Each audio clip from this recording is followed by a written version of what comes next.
بابەتی شوشتن دەمەوێت ینی بەسەر هەردوو تەمەنەکەدا دابەشی بکەم کاتێک کە منداڵ لە دایک دەبێت بچی باسمان کرد لە تەمەنی 6 مانگ بەسەرەوە دانوشتەکان دەست پێ دەکا و دەست بە پرۆسەی هاتن دەکات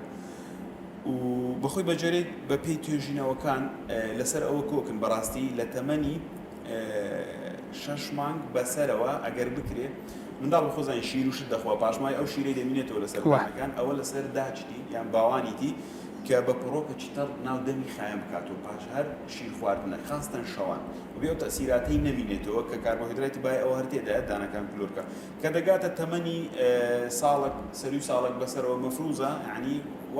وا باشە سەردانێکی دکتۆر بکرێ مەسەلەن هەرچێک کە چکە بزانە ینی شێوەی ددانەکان و چۆنیەتی ڕێزبوونی دانەکان چەند دانی هاتیە لە تەمەنی 3 ساڵ تا 5 ساڵ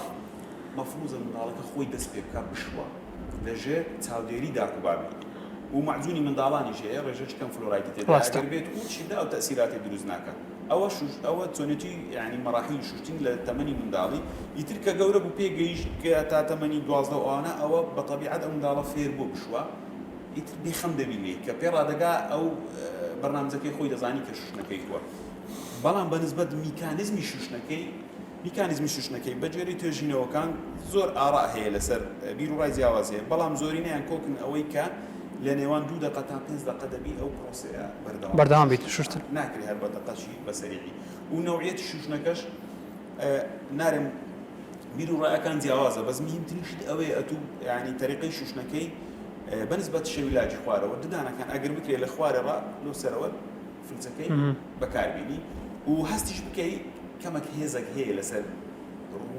پۆشی ددانەکە ینی هەست پێ بکەی کەوا خایەن دەبتەوە و ئەوەکو ڕێی خۆم و زۆربەی ڕێی توێژەرەوەکانیش هەر لەگەرەوەن و زیاتر مەسەلەن ئەگەر بکرێ بیکێ 3 بەش ناو دەبێت بەشی پێشەوە بەشی لاتەنیشتەکان هەر جارە و 10 تا 15 جار بەسەر ئەو ڕووپۆشی ددانەکان دابینی بێگە ئاراستە یەک بەنسبەت خوارێ ئاراستەکەی کووە لە خوارێ ڕا بۆ سەرەوە خەڵاس عینیەوە لە خوارێ ڕا بۆ سەرەوە نەک بە شێوەی هەڕەمەشی سەر خوارە تۆ مەسەلەن لە خوارەوە بیبێ بۆ سەرەوە لەسەرەوە بیهینیەوە یعنی تۆ گەروابی چرکەکەت بەس ئەوە بەرز کردو هینات خوارە بەرز کردو هینات هیچ لێ نەشێری خۆ بەس تۆ ئەگەر لە خوارە ڕا بەسەرەوە بردت چرکەکە لە خوار ڕا بەسەرەوە بەرزی دەکەی ئەوە دێتە سەر لێواری دانەکە دواتر لەگەر دوو لە ڕووی ئەوە تفکردنەکە کە فڕی دەداتن چرکەکەش هەموو دەستە خوارە بەرز بەسەرەوەش بە هەمان شێوە بەخۆی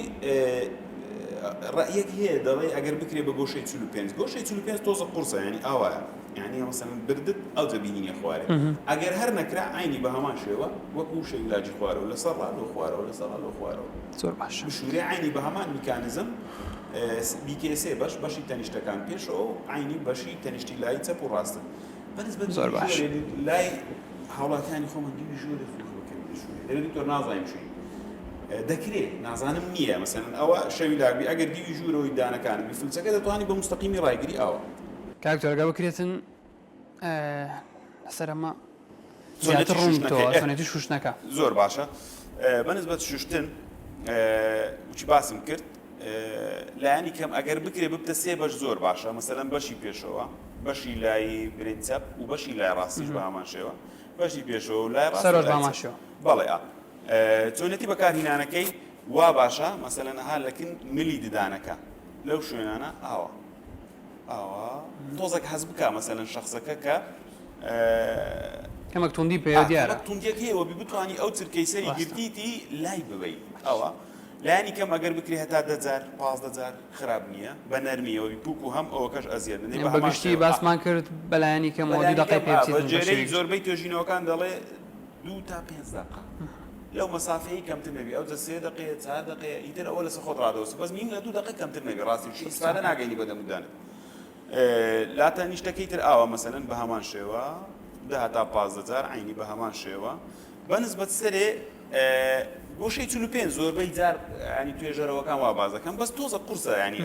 ئەو نەوعە تەکنیکە هەر بە هەمان شێوە دەکرێت ئاینی ئەوها لە سەرەوە بۆ خوارەوە دانەکان ئاوا جوان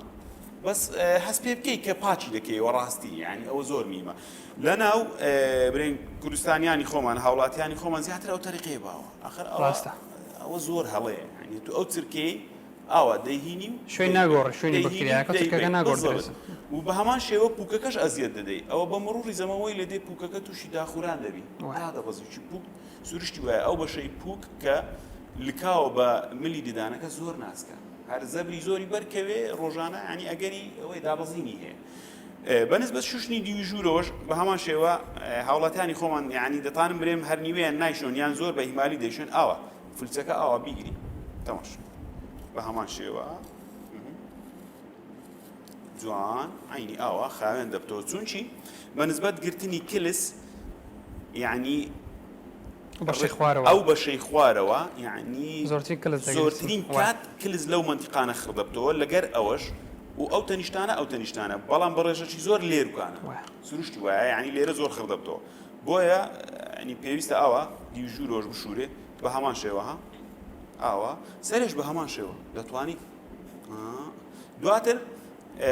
ئەو دوور لە ڕووی ئێوە ئەو کەفاوی کە دروست بووە ڕووی دەکەیەوە لەسەر مەخسەلە لەسەر هەر شوێنەکە ئەگەر بکرێ بە نەرمیش زمان ئاوا مەسەلەن هەندێک شخصێ دەرێت دکتۆر مەسەڵەن هێڵن جوشتم دێتێ وایە دروستە بەس هەر چۆنێک بیانی محاولە بکەی لایانی کەم 4-5 فلچەکەس بەسەر ڕووکەشی زمانەکە شێوەی نەرم و باستفادە لێ بکەی ڕاستی زۆر جار مەسەلەن تو دەمودانت تاو پاک کردەوە بەس هەست دەکەی سەر زمانت هەر بەخۆت هەست پێ دەکەی پاک نییە